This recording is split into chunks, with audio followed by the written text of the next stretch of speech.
Hello and welcome to CotswoldAutoCollective. My name's Tommy, and today we're going to be reviewing my SL350 R230 generation. It's a very chilly day here in November in the Cotswolds, but we're going to go through some of the specs of the car. We're going to go on a bit of a drive as well. I'm going to review what the driving experience is like in the car.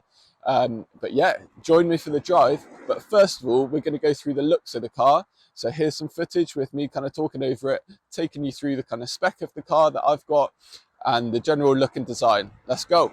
The R230 generation SL replaced the R129 generation in its release in 2002. Development actually started about 6 years prior in 1996, with development taking place across many sites, including California and Germany. As you can see, my example is finished in Tanzanite blue, somewhat of a rare colour nowadays for Mercedes. In fact, I think it's discontinued. But as you can see, it's a beautiful, timeless design and started the kind of more rounded era of Mercedes with the kind of dual headlights, which have become quite unique. Mine is finished off with a lovely alpaca grey interior. So this is my SL350 R230. It's one of the later generations of the SL, although they're still making the car today. The 350 being the 3.7 litre engine, a V6, naturally aspirated in this car. Of course, later engines did become turbocharged, near enough all of them, or supercharged in some of the AMG variants. The 350 was where the line started for this generation, later models being the 500 and of course the 55 AMG, and also the 600, which was the V12, very rare vehicle now. But the 350 is the one I chose due to the lack of the air suspension, which is famous for going quite wrong in these vehicles. This one simply has normal springs and dampers, which is much easier to maintain and a hell of a lot less expensive to maintain as well. The 350 has, as I said, a 3.7 litre V6 naturally aspirated, mated to a 5-speed automatic gearbox. Produces a very smooth drive in general. It's not the one that you're going to be hooning about, and it's not going to try to kill you like the 55 AMG with its 500 horsepower in the later variants with the supercharged module fitted to the engine. So it's lovely smooth drive, plenty of power, all the power you need, but it's more of a cruiser as opposed to a super GT sports car sort of thing. The engine's super smooth, revs all the way up to 6,000 RPM. Takes a while to get up there, but the gearbox, considering it's 20 years old now, is beautifully smooth and produces a really lovely drive. So what is the car like to drive? Well, as I mentioned, it's quite a cruiser. It's very smooth, very refined. Of course, not having the air suspension, great for maintenance though it is, you don't get quite the kind of carpet-like ride that you would get in the air suspension cars with that ABC suspension. But that's not to say that it's uncomfortable. It's far from it. It's still very comfortable, but you'll feel those kind of bumps and potholes that you get in the UK quite a lot more than you will in other vehicles. The cabin inside is really nice and airy and light. I've got the alpaca grey interior in here. There's loads of leather, loads of carpet. It's even got an infotainment system that's got navigation on it and TV setting apparently, not that I've managed how to work it out yet. So the steering for a 20 years old car is pretty light, responsive, but as you start to speed up it does get a bit tighter to give that kind of sporting edge that the SLs are meant to have. This car is really at home kind of on long sleeping A roads or B roads that are quite nice and smooth. Then the car, that's where it feels really comfortable. It's not a car to be pushed super hard down a B road, but that's not what it was made for.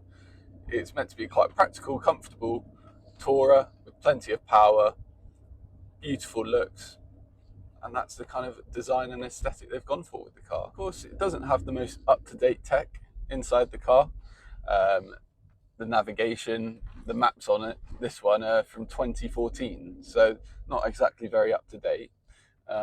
But in terms of some of the other technology in the car, it's absolutely brilliant. You've got front and back parking sensors. You've got heated memory seats, got electric windows, magic sense control on the windscreen wipers.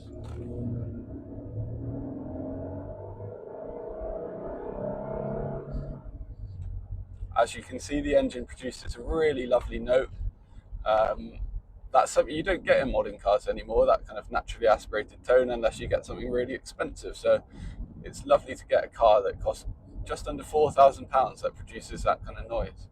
Um, Anything kind of above 3 litres is going to sound pretty nice when it's naturally aspirated, and this car is just that.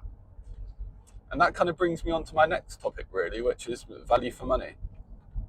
When you look at the prices of new cars nowadays, I mean, for a new Mercedes SL, you're kind of looking above 110 grand, and that will just be for the 43, which is a 2 litre 4-cylinder.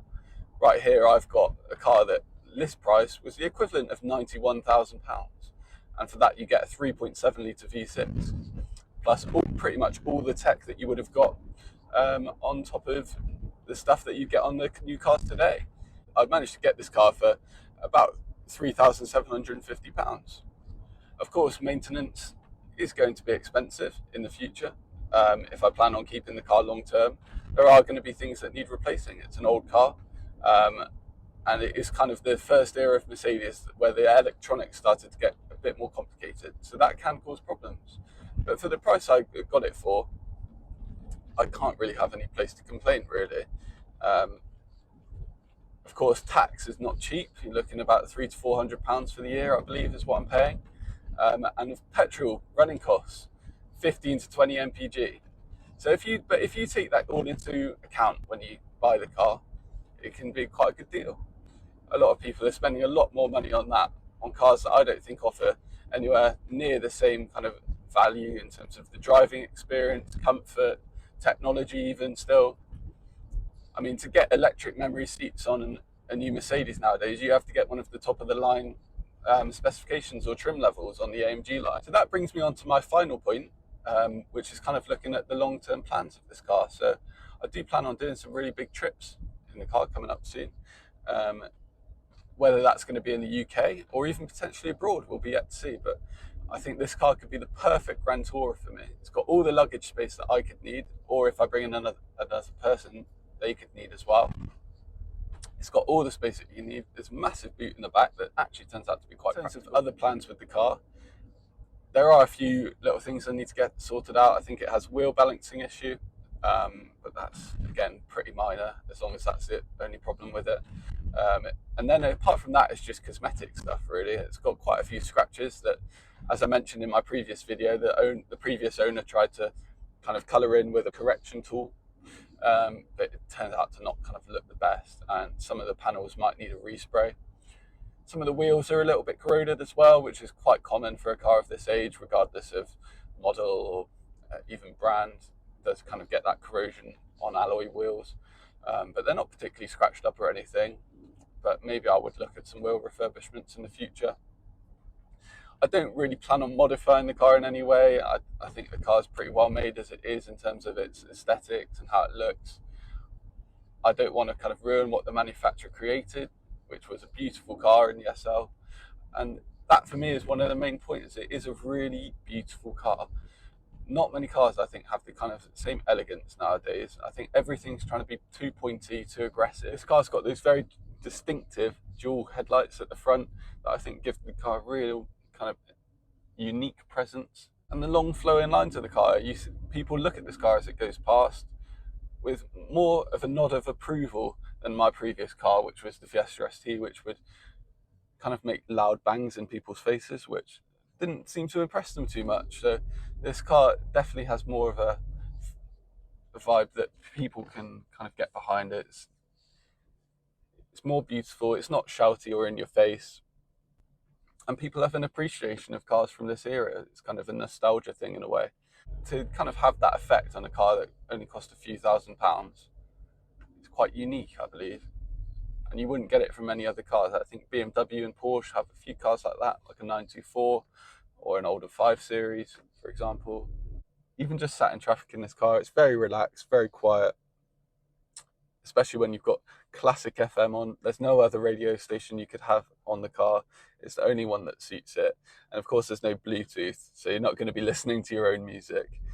And you get a choice of about 4 radios: Radio 1, Radio 2, Classic FM, or Radio 4.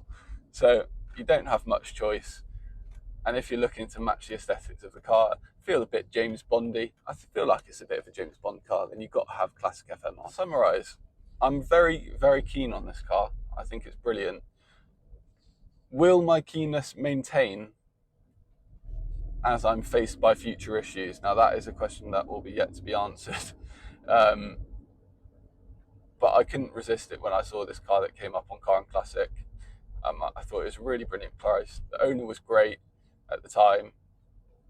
He clearly took his time looking after the car, because they do take looking after these old cars. But I'm very keen on it. It's a lovely drive. I use it as my daily driver. It's how I get to work every day. It's how I go to the gym. It's how I do everything. And people might find that surprising, but it's kind of worth it, even though the MPG is quite frankly awful. Because it's such a lovely car to spend time in. Thank you for watching the video today, guys. If you enjoyed it, make sure you like and subscribe. There'll be plenty more to come with this car. I've got some great plans with it coming out in the future, as well as some other stuff to do with automotive content right here in the Cotswolds. So make sure you join me for the journey. It's been great. I'm loving owning this car, and I can't wait to share more with you. Thank you very much.